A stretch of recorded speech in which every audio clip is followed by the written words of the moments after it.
आप लगातार समाज के बीच काम कर रहे हैं अलग अलग कैपेसिटी में, और समाज के लिए स्वर तो है ही।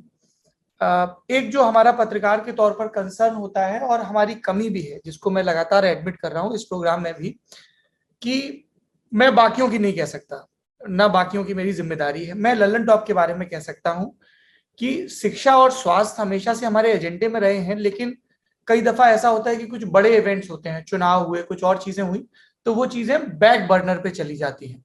लेकिन महामारी के इस दूसरे दौर में हमें समझ में आया, एक संस्था के तौर पर, संपादक के तौर पर, कि कुछ भी हो, जो नीति से जुड़े विषय हैं, जो पॉलिसी से जुड़े विषय हैं, चाहे वो वनों का संरक्षण हो, चाहे मृदा की बात हो, चाहे जल की बात हो, भूजल, पेयजल, पढ़ाई की बात, स्वास्थ्य की बात, पब्लिक हेल्थ की बात, ये कभी भी हमारी नजर से ओझल नहीं होने चाहिए। भले ही ये बड़े रुचिकर, बड़े सेंसेशनल ना लगे, बड़े नंबर गार्डनिंग ना रहे।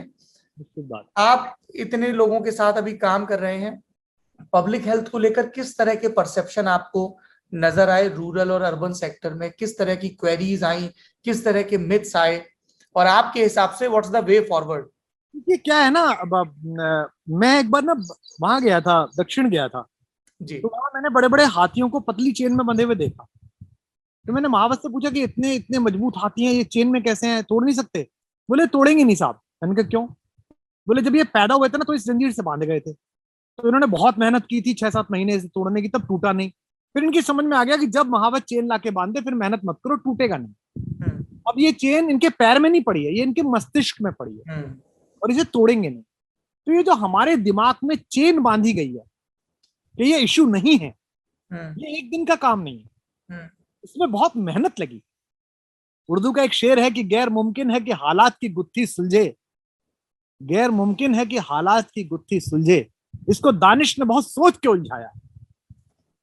तो भाई लोगों ने बड़ा सोच के उलझाया, और ये एक जैसे कहते हैं ना कि एक गोला है, एक वर्तुल है, आप इसमें घुसिए और गोल घूम जाइए। जैसे रिजर्वेशन की बोगी में रात के 3 बजे जब ट्रेन ललितपुर रुकती है और एक आदमी रिजर्वेशन के बाद भी दरवाजा पीट रहा होता है और अंदर बैठा आदमी देखा होता है कि मैं क्यों घुसा हूं, क्योंकि वो रिजर्वेशन की बोगी में घुस चुका है। वो ललितपुर से पहले झांसी में और ग्वालियर में इसी झगड़े में था, मुरैना में इसी झगड़े में था कि हाय भगवान बस अंदर पहुंच जाऊं, जाड़ा बहुत। तो जो राजनीति का रिजर्वेशन का डिब्बा है, ये जो लुटियंस का डिब्बा है, ये जो बड़े लोगों का डिब्बा है, इसमें एक चेन है जिसमें आप भी हैं, संपादक भी हैं। इस समय आप पढ़ रहे थे पत्रकारिता, मैं आपके संस्थान भी गया था जहां आप पढ़ रहे थे, विश्वविद्यालय। उस समय आपके मन में रहा होगा कि मैं चैनल पे ऐसा दिखूंगा, मैं अपनी बात कहूं। यहाँ के कंफर्ट लेवल आ जाता है, नोएडा का 3 BHK आ जाता है, फिर नोएडा का पेंट हाउस आ जाता है, फिर नोएडा का बंगलो आ जाता है, फिर नोएडा के यमुना के कछार में जो 20-20 एकड़ के 2-2 एकड़ के फार्म हाउस काटे गए हैं, फिर वो आ जाते हैं, सरकारों की चापलूसी कैसे करके लिए जाएं, और धीमे धीमे आप नजर फेरने लगते हैं चीजों से। तो आदमी अपने अंदर इस आग को जिंदा रखेगा कि लंका लग जाए, आग लग जाए, चाहे मैं नजर नहीं फेरूंगा, वो आदमी चैन से सोएगा, वो उस आदमी की रीढ़ की हड्डी में दर्द नहीं होगा। मेरी जद्दोजहद सिर्फ इस बात की रहती है, मेरी महत्वाकांक्षा है कि मैं बहुत अधिक ऐश्वर्य कमाऊं, मेरी महत्वाकांक्षा है कि मैं और अधिक पैसा कमाऊं और अधिक लोकप्रियता कमाऊं, और मेरी महत्वाकांक्षा भी है कि मैं राजनीतिक रूप से बहुत सफल हूं, इस देश को संबोधित करूं। लेकिन मैंने अपनी आत्मा के, भारतीयता के और सोच के, मनुष्यता के कुछ मानक सेट कर दिए। इससे नीचे नहीं झुकूंगा सर, इससे नीचे नहीं जाऊंगा सर। तो ये हमारे मतदाताओं को, देश की जनता को बड़े योजना पूर्वक जो है इन मुद्दों से अलग हटाया गया है। तो क्या करना पड़ेगा? आप जैसे लोगों को, हम जैसे लोगों को, और इस समान विचारधारा के अन्य संजीदा लोगों को योजना पूर्वक लोगों को वापस लाना पड़ेगा।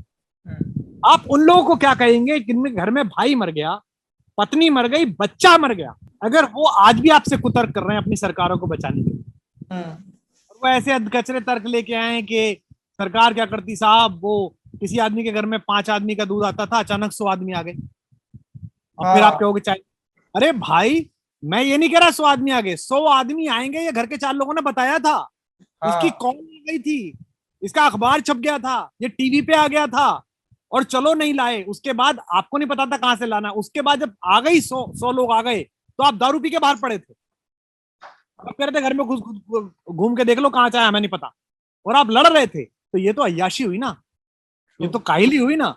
तो ये भाई मैं उनसे नाराज नहीं होता, वो ईसा मसीह का जो कथन है कि father forgive them because they do not know what they are doing.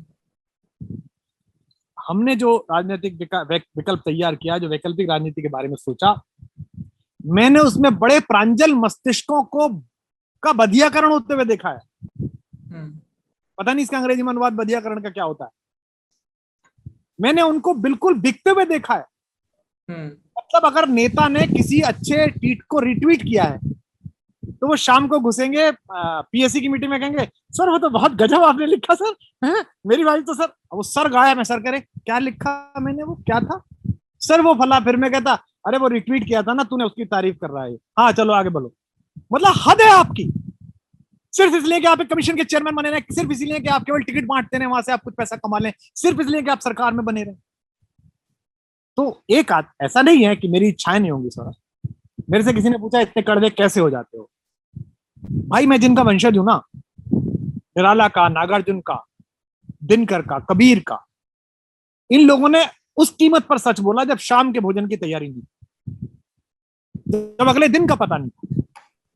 मैं तो हिंदी का सबसे कम प्रतिभा का सबसे सौभाग्यशाली बेटा हूं कि आज मेरे को 2 पीढ़ियों का पता है कहां से खाएंगे। कोई सरकार मुझे कुछ ना दे, ऐसी की तैसी में गई पद्मश्री और ऊपर से गए सारे पुरस्कार, तो भी मैं इसी जनता का दिया हुआ जो मेरे पास है इससे आराम से खाऊं। तो फिर मैं क्यों बोलूं? जो मैं आपके फैटर्निटी से भी पूछता हूं, मेरे पिलखवे में या किसी छोटे कस्बे में अखबार का जो संवाददाता जिसको इंच में कॉलम गिन के पैसे मिलते हैं ना, वो अगर कोतवाल की दलाली करता है तो एक बार को मैं उसे माफ कर दूं।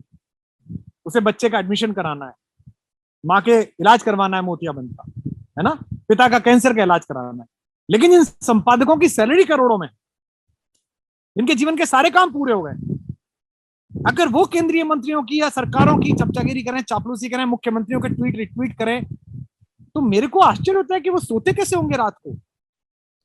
तो इसलिए आप जो कह रहे हो कि इस पैंडेमिक के बाद जनता सुधर जाएगी, मुझे भरोसा नहीं।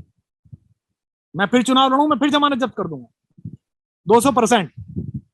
सोनू सूद कहीं से भी लड़ जाए हार जाएगा, और वो जो 2.5 किलो का हाथ वो सब जीत जाएंगे, वो जो नाच के दिखाते हैं वो सब जीत जाएंगे। तो इसलिए कोई कटुता नहीं है, पर मुझे औकात पता है अपनी, जैसे कहते हैं ना अपनी औकात पता है।